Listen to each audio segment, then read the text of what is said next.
اس video کو دیکھنے سے پہلے ہمارے چینل NidaeIslam کو سبسکرائب کرنا اور بیل آئیکن پر کلک کرنا نہ بھولیں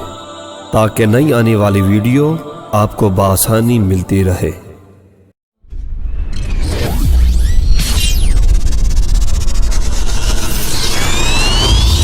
بسم اللہ الرحمن الرحیم۔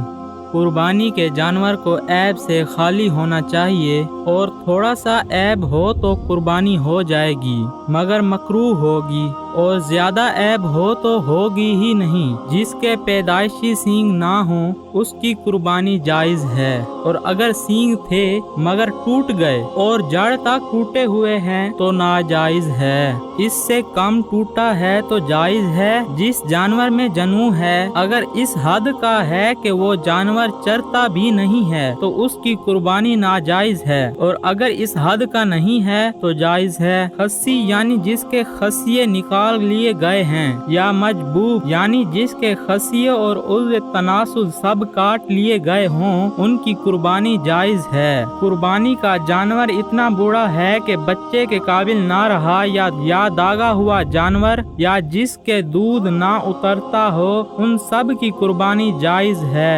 خاشتی جانور کی قربانی جائز ہے جبکہ موٹا تازہ ہو اور اتنا لاغر ہو کہ ہڈی میں مغز نہ رہا ہو تو قربانی جائز نہیں۔ بھینگے جانور کی قربانی جائز ہے، اندھے جانور کی قربانی جائز نہیں، اور کانا جس کا کانا پن ظاہر ہو اس کی بھی قربانی جائز نہیں۔ اتنا لاغر جس کی ہڈیوں میں مغز نہ ہو، اور لنگڑا جو قربان گاہ تک اپنے پاؤں سے نہ جا سکے، اور اتنا بیمار جس کی بیماری ظاہر ہو، اور جس کے کان یا دم یا چکی کٹے ہوں، یعنی وہ عضو تہائی سے زیادہ کٹا ہو، ان سب کی قربانی ناجائز ہے۔ اور اگر کان یا دم یا چکی تہائی یا اس سے کم کٹی ہو تو جائز ہے۔ جس جانور کے پیدائشی کان نہ ہو یا ایک کان نہ ہو اس کی قربانی ناجائز ہے، اور جس کے کان چھوٹے ہوں اس کی قربانی جائز ہے۔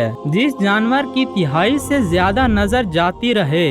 اس کی بھی قربانی ناجائز ہے۔ اگر دونوں آنکھوں کی روشنی کم ہو تو اس کا پہچاننا آسان ہے، اور صرف ایک آنکھ کی کم ہو تو اس کے پہچاننے کا طریقہ یہ ہے کہ جانور کو 1-2 دن بھوکا رکھا جائے، پھر اس آنکھ پر پٹی باندھ دی جائے جس کی روشنی کم ہے، اور اچھی آنکھ کھلی رکھی جائے، اور اتنی دور چارہ رکھیں جس کو جانور نہ دیکھے، پھر چارہ کو نزدیک لاتے جائیں، جس جگہ وہ چارے کو دیکھنے لگے وہاں نشان رکھ دیں، پھر اچھی آنکھ پر پٹی باندھ دیں اور دوسری کھول دیں، اور چارہ کو قریب کرتے جائیں، جس جگہ اس آنکھ سے دیکھ لے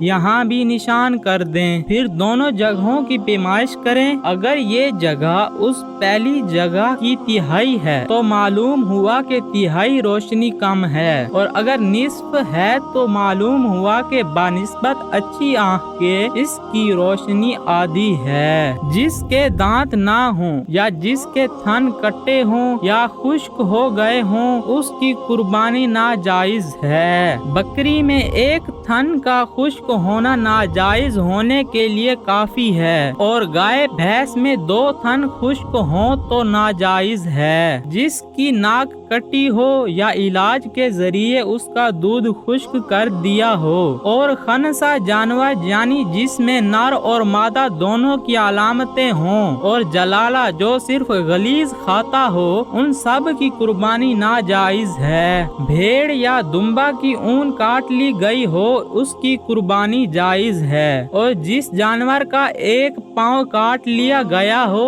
اس کی قربانی ناجائز ہے۔ جانور کو جس وقت خریدا تھا اس وقت اس میں ایسا عیب نہ تھا جس کی وجہ سے قربانی ناجائز ہوتی ہے، بعد میں وہ عیب پیدا ہو گیا تو اگر وہ شخص مالک نصاب ہے تو دوسرے جانور کی قربانی کرے، اور مالک نصاب نہیں ہے تو اسی جانور کی قربانی کرے۔ یہ اس وقت ہے کہ اس فقیر نے پہلے سے اپنے ذمہ قربانی واجب نہ کی ہو،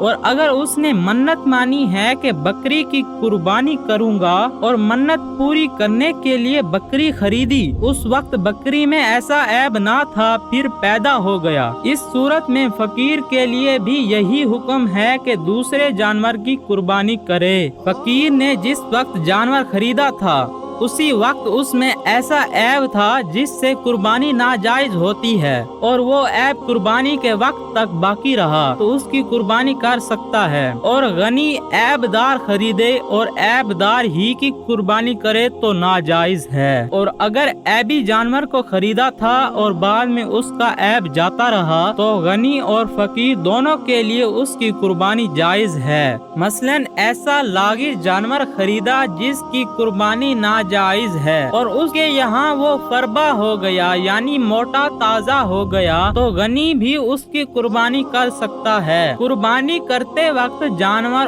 اچھلا کودا جس کی وجہ سے عیب پیدا ہو گیا، یہ عیب مضر نہیں یعنی قربانی ہو جائے گی، اور اگر اچھلنے کودنے سے عیب پیدا ہو گیا اور وہ چھوٹ کر بھاگ گیا اور فوراً پکڑ لیا گیا اور ذبح کر دیا گیا، جب بھی قربانی ہو جائے گی۔ قربانی کا جانور مر گیا تو غنی پر لازم ہے کہ دوسرے جانور کی قربانی کرے، اور فقیر کے ذمہ دوسرا جانور واجب نہیں، اور اگر قربانی کا جانور گم ہو گیا یا چوری ہو گیا اور اس کی جگہ دوسرا جانور خرید لیا، اب وہ مل گیا تو غنی کو اختیار ہے کہ دونوں میں سے جس ایک کو چاہے قربانی کرے، اور فقیر پر واجب ہے کہ دونوں کی قربانیاں کرے، مگر غنی نے اگر پہلے جانور کی قربانی کی تو اگرچہ اس کی قیمت دوسرے سے کم ہو کوئی حرج نہیں، اور اگر دوسرے کی قربانی کی اور اس کی قیمت پہلے سے کم ہے تو جتنی کم ہے اتنی رقم صدقہ کرے۔